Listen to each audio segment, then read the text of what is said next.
হরে কৃষ্ণ, সকলকে ধন্যবাদ প্রণাম। তো আসুন আমরা শ্রী গুরু মহারাজ গৌরাঙ্গ মহাপ্রভু এবং শ্রী গোবিন্দের কৃপায় আমরা কৃষ্ণ কথায় আসব। আমাদের আলোচনা হচ্ছিল শ্রীল রূপ গোস্বামীর উপদেশামৃত গ্রন্থ থেকে। দুটো শ্লোক হয়েছিল, তার মধ্যে আজ আমরা আলোচনা করব ভক্তির অনুকূল কি তিনি বলছেন। আমরা প্রথম অধ্যায়ে আমরা আলোচনা করেছি যে ভক্তির প্রতিকূল বিষয়গুলো কি, সেগুলোকে বর্জন করতে হবে, কারণ শাস্ত্র বা আচার্যরা বলছেন যে ভক্তি প্রতিকূল যাহা বর্জন অঙ্গীকার। যেগুলো ভক্তির প্রতিকূল সেগুলো প্রতিজ্ঞা করো, এগুলো বর্জন করব। আর ভক্তি অনুকূল মাত্র কার্যের অস্বীকার, যা ভক্তির অনুকূল সেগুলো সঙ্গে সঙ্গে স্বীকার করো, কারো দিকে তাকিও না। ও এইটা আচরণ করলে তবে আমি করব, ও না করলে আমি করব না, এটা না। যা কিছু অনুকূল সেগুলো সঙ্গে সঙ্গে নিজেই পালন করার জন্য তৎপর হও, সেটা বলছে। আর তাহলে সেই ভক্তির অনুকূল বিষয়গুলো কি আমাদের জীবনে, ভক্তির যে অনুকূল বিষয় সেগুলো শ্রীল রূপ গোস্বামী বলছেন কি, উৎসাহ নিশ্চয়াৎ ধৈর্যাৎ তত্তৎ কর্ম প্রবর্তনাৎ সঙ্গ ত্যাগাৎ শতবৃত্তেঃ সর্বীর ভক্তি প্রসিদ্ধতি। অর্থাৎ উৎসাহ, নিশ্চয়, ধৈর্য, তত্তৎ কর্ম প্রবর্তন, সঙ্গ ত্যাগ, আর কি শতবৃত্তি, এই ছয়টা যিনি বিশেষ যত্নের সহিত আচরণ করেন তিনি ভক্তিকে লাভ করতে পারেন। এবার এই জিনিসগুলো কি? আমাদের শ্রীল ভক্তি সিদ্ধান্ত সরস্বতী মহারাজ এটা খুব সুন্দর কবিতার ছলে তিনি এগুলো বলে দিচ্ছেন। কি এই বিষয়গুলো বলছে, ভজনে উৎসাহ যার ভিতরে বাহিরে সুদুর্লভ কৃষ্ণ ভক্তি পাবে ধীরে ধীরে, পাবেই তিনি। কি বলছেন? ভজনে উৎসাহ, পারে না তবুও করতে চায়। কত উৎসাহ! আমরা কোন কাজটা না পারলেও করতে চাই যখন আমাদের সেই কাজের প্রতি উৎসাহ থাকে। ভগবানের জন্য কিছু করবেন, একটা শিশু সে ফুল তুলতে পারে না, কারণ গাছের শাখাটা অনেক উঁচুতে তার থেকে, তবুও কি করছে? ভগবানের পূজা হবে, পারবো, পারে না তবুও করতে চায়। তাহলে এইগুলো কি ভজনের উৎসাহ, খুব, যার ভিতরে বাহিরে, লোক দেখানো নয়। কি বলছে ভালো করে বুঝে দেখো, ভিতরে বাহিরে, ভিতরে মানে হৃদয় দিয়ে, আর বাইরে মানে বাইরে থেকেও। ভিতরের যে ইচ্ছা সেটা তো বাইরে দিয়েই তো প্রকাশিত হয়। ভগবানের জন্য মালা গাঁথবো, এটা কি ভিতরের ইচ্ছা? আমি হাত দিয়ে ফুল তুলবো, এটা বাইরে থেকে দেখা যাচ্ছে, তবেই তো সেটা বাস্তবায়িত হবে। সেই জন্য বলছে ভজনে উৎসাহ, ভগবানের ভজন করব, আমি একাদশী করব, আমি ভগবানের চরণে তুলসী দেব, আমি ভগবানকে নিত্য সেবা দেব। ঠিক আছে, পারি না পারি। হয়তো অনেকে যেটা বলছেন যে মন্ত্র আছে, অনেক মন্ত্র না বললে আমাদের অপরাধ হয়ে যাবে, এই হয়ে যাবে। আরে ভুলটাই করো না। ভগবান যে কত দয়াময় এগুলো আমরা উপলব্ধি করতে পারি না বলে আমরা বলি যে ভগবানের ক্ষেত্রে ভুল হয়ে গেলে তিনি নাকি বিশাল অপরাধ বা পাপ হয়ে যাবে আমাদের। কিন্তু না, সেটা না। ভগবানকে প্রীতির সঙ্গে ভজন করলে তিনি অপরাধ হলেও সেগুলো তিনি সব ক্ষমা করে দেন, করুন ভগবানের জন্য। সেই জন্য বলছেন যিনি ভজনে উৎসাহী, ভিতর থেকে এবং বাইরে থেকে এবং অন্তরে বাহিরে যিনি উৎসাহী, তিনি ধীরে ধীরে কৃষ্ণ ভক্তি লাভ করতে পারেন। ভগবানের কথা হচ্ছে শ্রবণ করতেই হবে। কত দূর থেকে আপনারা এসেছেন, তাহলে কি হচ্ছে? তাহলে উৎসাহ কি জন্য? না, ভগবানের একটু কথা শুনবো, শ্রবণ করব, তাহলে এটা উৎসাহ। তাহলে এই ধরনের ব্যক্তিরা কি করে? ধীরে ধীরে, একবারে নয়, কিন্তু একবারে নয়, ধীরে ধীরে। কেন? ভগবান আস্তে আস্তে দিতে থাকেন, ধৈর্যেরও পরীক্ষা নেন। ধীরে ধীরে তিনি সেই কৃষ্ণ ভক্তি লাভ করতে সক্ষম হন, এটা বলছেন। তাহলে এটা কি হলো? উৎসাহ। আর কি? দ্বিতীয়, কৃষ্ণ ভক্তি প্রতি যার বিশ্বাস ও নিশ্চয় শ্রদ্ধাবান ভক্তিমান জন সেই হয়। কে? কৃষ্ণ ভক্তির প্রতি বিশ্বাস। এই তো ভক্তি করছি, আদৌ কিছু হবে তো? সব ব্যর্থ হচ্ছে না তো? এরকম কিন্তু মনোভাব তার থাকবে না। তার কি বিশ্বাস থাকবে? যে কৃষ্ণ ভক্তি আমি করছি, কৃষ্ণকে ভালোবাসছি বা কৃষ্ণের সেবা করছি, এই কৃষ্ণ ভক্তির দ্বারাই আমি সমস্ত অশুভ থেকে মুক্ত হব, এই দৃঢ় বিশ্বাস। যিনি এই বিশ্বাস রাখতে পারেন তিনি ভগবানের কৃপা বা ভগবানের ভক্তি লাভ করতে পারেন। ভক্তির অনন্ত ক্ষমতা, ভক্তির দেখুন ভক্তির কত ক্ষমতা। আমাদের প্রহ্লাদ মহারাজ, ধ্রুব মহারাজ, এদেরকে দেখুন ভক্তি। যে প্রহ্লাদ মহারাজ তার পিতার রাজ্যে একাই মাত্র ছিলেন ভগবত ভক্ত। মা তাকে সাহায্য করেছেন, মা কয়াধুব যথেষ্ট ভক্তিমতী ছিলেন, কিন্তু এরা দুজনে আর কি গোটা রাজ্যের মধ্যে কৃষ্ণ ভক্তি অগ্রসর হতে পারে। কিন্তু তবুও দেখুন যে পিতা তাকে কত রকম ভাবে হত্যা করতে চেষ্টা করেছেন, কিন্তু তবুও তিনি কি বলছেন, আমার কোনো ভয় নেই, আমার কৃষ্ণ আমাকে রক্ষা করবেন। করেছিলেন কিনা?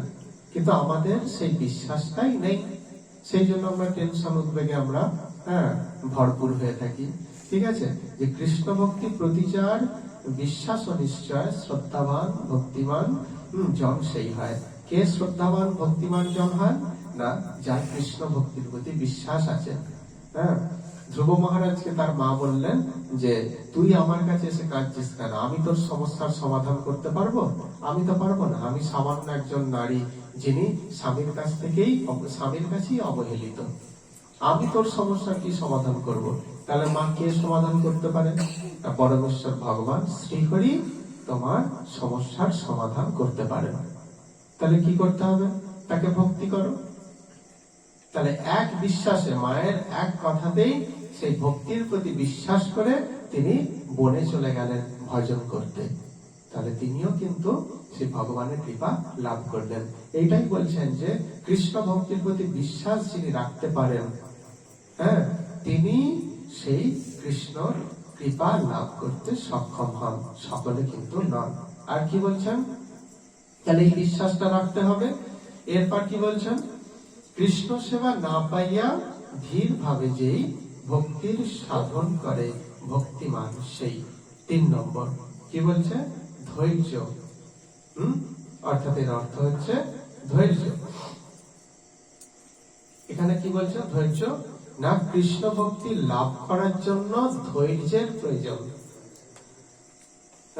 কৃষ্ণ ভক্তি লাভের জন্য আমাদের জীবনে ধৈর্যের প্রয়োজন, ভীষণ ভাবে ধৈর্য। এটা কি জিনিস?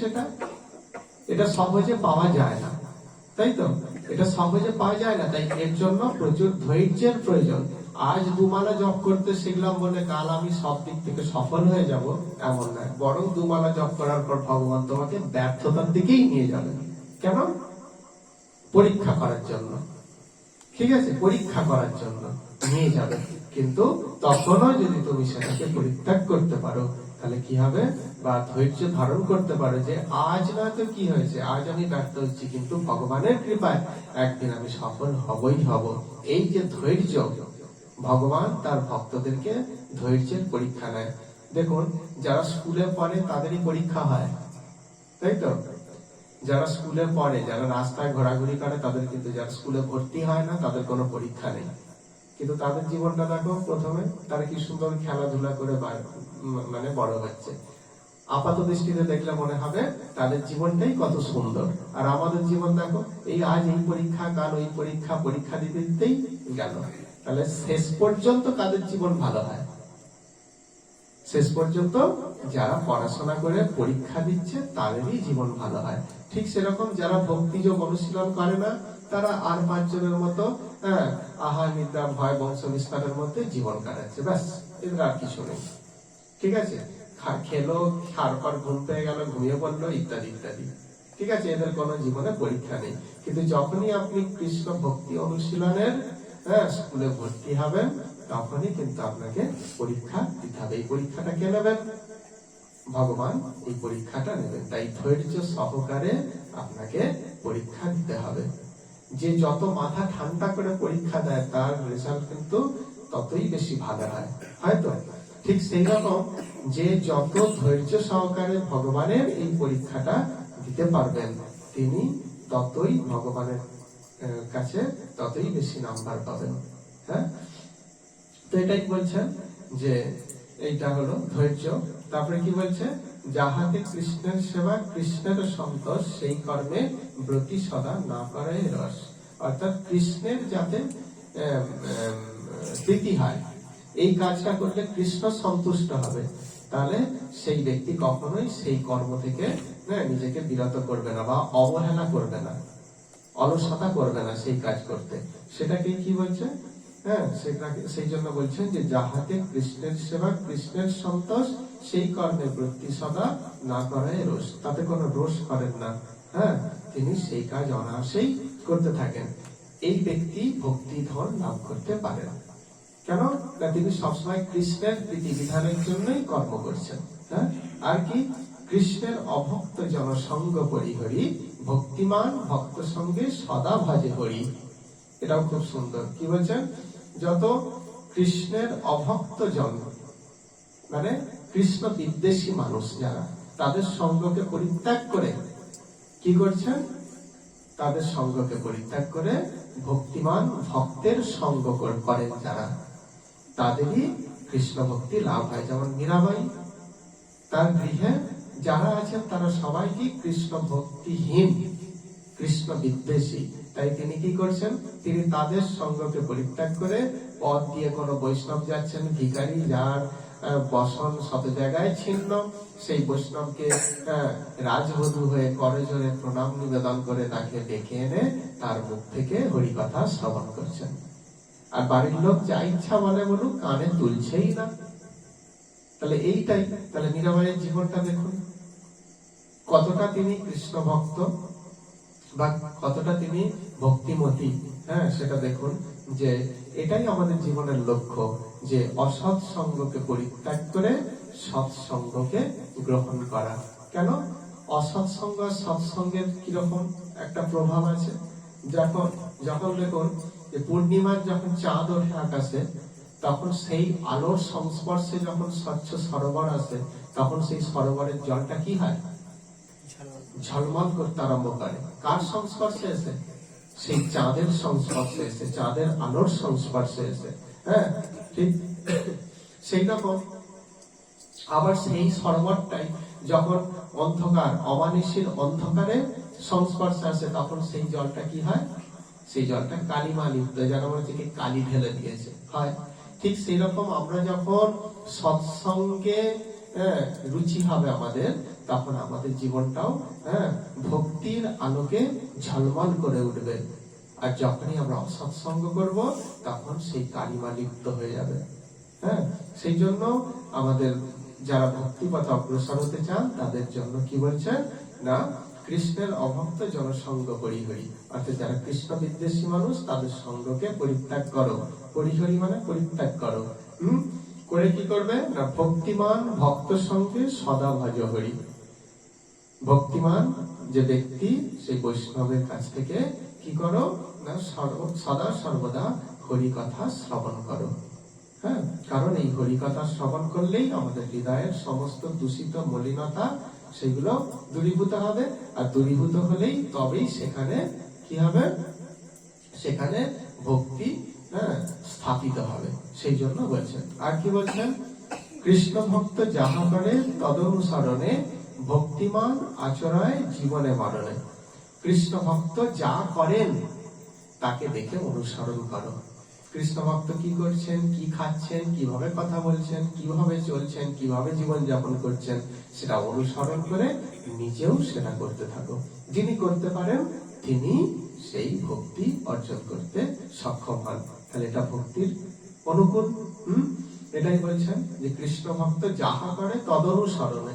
কৃষ্ণ ভক্ত যা করে, যেভাবে কথা বলে, যেভাবে যা কিছু খায়, যেইভাবে জীবন যাপন করেন, সেইভাবে অনুসরণ করে সেইটাকে অনুসরণ করো। তাহলে কি হবে না, ভক্তি তুমি লাভ করতে সক্ষম হবে।